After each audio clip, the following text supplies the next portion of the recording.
bien, ayer se denunció un supuesto nuevo escándalo en Pensión 65, 4 muertos y 23 jubilados de la ONP estaban en un listado original enviado por el MIDIS, el Ministerio de Inclusión y Desarrollo Social, a lo que sería la Municipalidad de Chimbote, me parece, para hacerse acreedores a este beneficio, y resulta pues que en la filtración que hizo la municipalidad, pues saltaron estos casos. Entonces hemos invitado a Norma Vidal, que es la directora ejecutiva nacional de Asistencia Solidaria Pensión 65, para conversar acerca de estos problemas. Norma, ¿cómo está? Buenas noches. ¿Qué tal? Buenas noches, un gusto. Bueno, ¿qué pasa? ¿Por qué están ocurriendo todos estos casos en Pensión 65, que es un programa nuevo, digamos, debería estar exento de casos de corrupción, de corruptelas, de filtraciones tan obviamente, digamos, notorias, ¿no?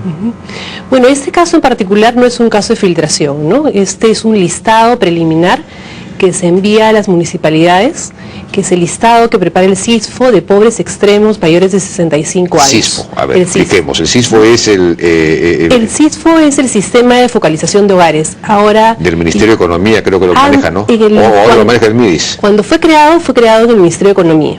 Y este año ha pasado al MIDIS, hace unos pocos meses. Esto es un sistema que identifica a los individuos que están en situación de pobreza, ¿no? Persona por persona. Identifica persona por persona a todos los individuos. Ya, en estricto deberíamos estar todos identificados en su padrón y medirnos en qué nivel estamos cada uno de nosotros. Ya. Entonces, ahí identifica quién está en pobreza extrema, quién está en pobreza y quién es no pobre, ¿no? Ya. A partir de eso, el CISFO, que es el nivel competente para definir la categoría socioeconómica de la persona, envía esta información a los programas sociales. Ya. En este caso, envía la información a Pensión 65. Ya. Nosotros como programa recibimos esa información y ese es nuestro listado, digamos, de potenciales usuarios. Ya.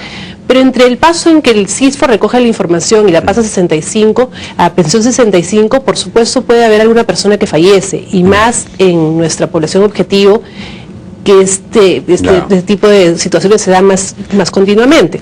Claro. Entonces nosotros pasamos ese padrón a las municipalidades, que justamente son las que tienen encargado recoger la declaración jurada de cada persona que quiere pertenecer al programa de manera presencial. O sea, la municipalidad debe ir donde la persona, o la persona debe acercarse a la municipalidad y debe firmar o poner huella en su declaración jurada, y por lo tanto una persona que ya ha fallecido no tiene por qué ser recogida, porque ya es un nivel más de verificación que se da a nivel local.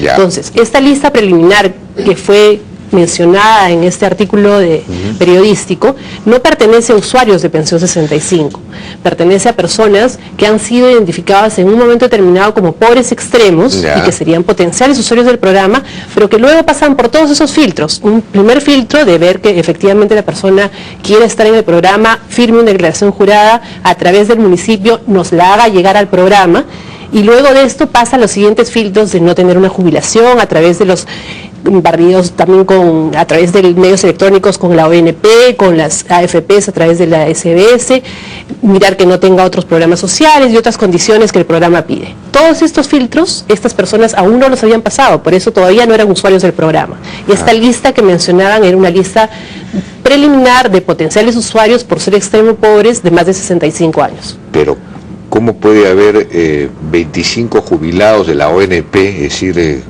pensionistas de la ONP en situación de extrema pobreza? ¿Eso es posible o es una equivocación del CISFO, un error que ya supondría que el CISFO entonces no es ninguna garantía?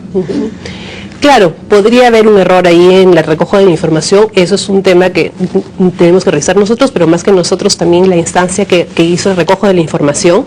Pero en todo caso... No, claro, es el CISFO, ahí el error es del CISFO. ¿Cómo puede identificar como pobre extremo el CISFO a alguien que recibe una pensión estatal?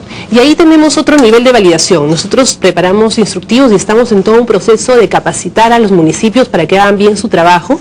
Ya hemos realizado capacitaciones en Apurímac, en el Cusco, en varios sitios estamos empezando sitio por sitio, pero el tema es que el municipio conoce a través de los instructivos que el programa le manda, que también es otro nivel de validación de la información. Si él llega a recoger una declaración jurada a una casa que aparentemente no tiene las condiciones de extrema pobreza, no debería recogerle la declaración jurada para pertenecer al programa Pensión 65 y debería informar para que nosotros lo enviemos a reevaluación al CISFO. Ese es el procedimiento normal que debería ocurrir. Podemos encontrar algunos casos en que efectivamente las capacidades no han sido desarrolladas al nivel que se necesita a nivel local en las municipalidades, pero otros casos en que sí encontramos que el trabajo se hace de muy buena manera. Y para nosotros también es importante recalcar esto, ¿no? Nos preocupa mucho que a partir de estas denuncias que han surgido en varios lugares, pueda también ocurrir que las municipalidades que están trabajando bien con el programa hagan una retracción del trabajo que vienen realizando y se preocupen de que van a ser demasiado miradas y fiscalizadas en un trabajo que se está haciendo con la mejor voluntad, ¿no? Entonces tenemos los dos casos, ¿no? De municipalidades que actúan bien y municipalidades que no solamente se equivocan en recoger la información, sino también en municipalidades que a veces están recogiéndola mal, como en el caso de Supe. Eso es un tema bien interesante de revisar, porque en ese caso, por ejemplo, cuando el CISFO ya ha ido a hacer una auditoría luego de que se presentó a nivel de los medios el tema de estos usuarios que no eran de extrema pobreza, el CISFO ya ha ido a Supe a recoger nuevamente la información y a validar qué cosa es lo que había pasado. Y efectivamente en las fichas recogidas por la municipalidad, la información que se consignaba no era la cierta.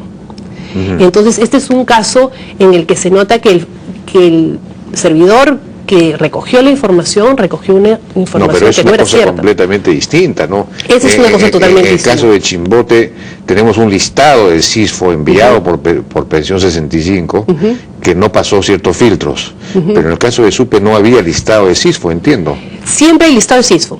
Ningún usuario entra al programa si no pasa por CISFO. Pero ahí sí no se entiende cómo es posible. Bueno, ya no entendemos cómo 25 jubilados de la ONP pueden calificar como pobres extremos para el CISFO. Pero en el caso de Supe ya era el alcalde o el pariente del alcalde, en fin, personas con amplios recursos que el CISFO había colocado, el CISFO había considerado que estaban en pobreza extrema. Acá hay que mencionar un tema. El CISFO también trabaja a través de sus unidades locales de focalización. Sí. Las unidades locales de focalización, que es como está concebido el CISFO desde sus inicios, pertenecen a las municipalidades. Las municipalidades tienen la obligación de crear unidades locales de focalización, que son las que se encargan de levantar esta información de cada individuo. E incluso reciben incentivos municipales por esto. Si ellos cumplen con hacer bien su labor, reciben montos del Estado por hacerlo bien, ¿no?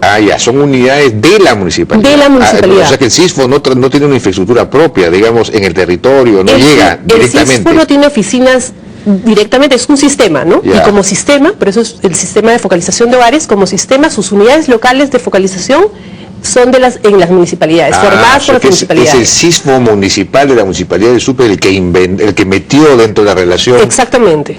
A estas personas por razones familiares. Exactamente. Ahora que el CISFO está en el MIDIS, se ha empezado a hacer y ya se ha logrado hacer un barrido censal, un censo, ¿no?, a nivel de la población en 12 regiones que se está terminando de procesar y enviar a los programas para tomar nuevas decisiones. O sea, sobre la información que ya teníamos de las ULFs, de las unidades locales de focalización, están haciendo una auditoría masiva, podemos llamarla así, de toda esta información con un barrido censal hecho ya por personal del INEI, que recoge información de estos mismos hogares para ver en qué situación está. Yo pensé que el barrido censal, digamos, eran que las unidades de las municipalidades, digamos, actuaban ahí donde no teníamos barrido censal. Ha habido por un buen tiempo una etapa en la que no se ha hecho barrido censal. ¿No? Entonces, la información que se está usando es la que recogían solamente en muchas de las localidades, como el caso de Supe, la unidad local de focalización. Y esa es la información de la que se ha alimentado el CISFO. Y este barrido censal, este censo, digamos, ¿no? Este censo. ¿Ya está terminado? Se ha hecho ya en 12 regiones. 12 regiones, pero 12. ¿Las más pobres o...? Sí, están Ayacucho, Huancavelica, Huánuco, están las regiones pobres y se está avanzando y la idea es que a julio del próximo año estén todas las regiones censadas. ¿A julio del próximo año? Sí. Entonces, obviamente si el CISFO tiene una información que viene del barrido censal, esa es, digamos, tiene preeminencia sobre la información de la unidad local de la municipalidad de CISFO. Tiene preeminencia. Entonces, acá la que manda es esa. Esa es la que va a mandar. ¿no? Y ya sobre eso es lo que se va a hacer es complementar información con las unidades locales, ¿no? Porque obviamente va a haber nuevas personas que censar, pero sobre la que va a predominar va a ser la de los censos realizados a través del CISFO, ¿no? Ya, y entonces en el caso de Supe se ha hecho y se está haciendo un barrido censal en este momento. En el caso de Supe, justamente Supe es una de las zonas que todavía no tiene barrio censal. Claro. O sea, Lima, provincias, Lima en general, todavía no se ha hecho el censo. Ya. Está previsto obviamente para los próximos meses, pero no tenía todavía ese censo. Entonces lo que se ha hecho, apenas se ha conocido los casos a través de la prensa. Ya. Nosotros, hemos tomado algunas medidas directamente como programa de retirar a estos usuarios, de congelarles las cuentas, pero por el lado del CISFO lo que se ha hecho es una auditoría puntual por ese caso específico, que es en la que te comentaba que lo que han determinado es que la información recogida es distinta a la realidad, ¿no? O sea, la primera general, de los usuarios a los que fueron a visitar y que habían salido en los casos de la prensa, claro, eso sí, claro. Parecía que en todos los casos la información era distinta, o sea, no es solamente que ellos luego habían pasado por un proceso y que esa información al procesarse daba un resultado que no debía ser, sino que la información que decía, por ejemplo, si decía qué tipo de piso tiene, el piso que ellos habían colocado no era el cierto, qué tipo de material tiene la casa, el tipo de material no era cierto, el que había recogido la municipalidad a través de su unidad local de focalización que pertenece al CISFO. Si lo había convertido en pobre en la encuesta. Lo había convertido en pobre extremo, ¿no? Entonces, ahí hay un caso así muy directo de dónde aparece la responsabilidad, ¿no? Que es distinto, ¿no? Una pregunta ya específica sobre Pensión 65. ¿A cuántos beneficiarios está llegando en este momento? ¿A cuántos adultos mayores de 65 años? Nosotros estamos llegando a más de 173.000 usuarios. 173.000 usuarios. Por ahora surge la duda acerca de cuáles son los realmente merecedores de esta. Bueno, nosotros estamos ahorita en una labor de acercarnos directamente a buscar en cada región que efectivamente los usuarios, ya hemos tomado medidas así bien concretas, estamos fortaleciendo actualmente nuestros equipos en campo. Como era un programa nuevo, todavía estábamos formando nuestros equipos, pero justamente ahora estamos en un proceso de selección de equipos regionales para todo el país, ¿no? Nuestra cobertura está a nivel nacional y por lo tanto vamos a tener equipos regionales en todos los lugares. ¿Y están llegando a través de Juntos? No, tiene una infraestructura distinta, pero compartimos una infraestructura propia que se está generando de acompañamiento de personal, pero lo que sí compartimos conjuntos es los puntos de pago, ¿no? Los puntos de pago usamos la misma infraestructura, es las agencias del Banco de Nación y los camiones transportadores que van a puntos más alejados. Ya, y la meta, ¿cuál se supone que es, hasta cuántos tendrían que llegar? Para este año tenemos previsto llegar a 247, un poco más de 240.000, 243. Son 125 soles mensuales por persona, ¿no es cierto? Persona. Digamos, si son una pareja son 250. Sí, por mes estarían recibiendo 250 y los entregamos cada 2 meses. La entrega se hace cada 2 meses. Ya.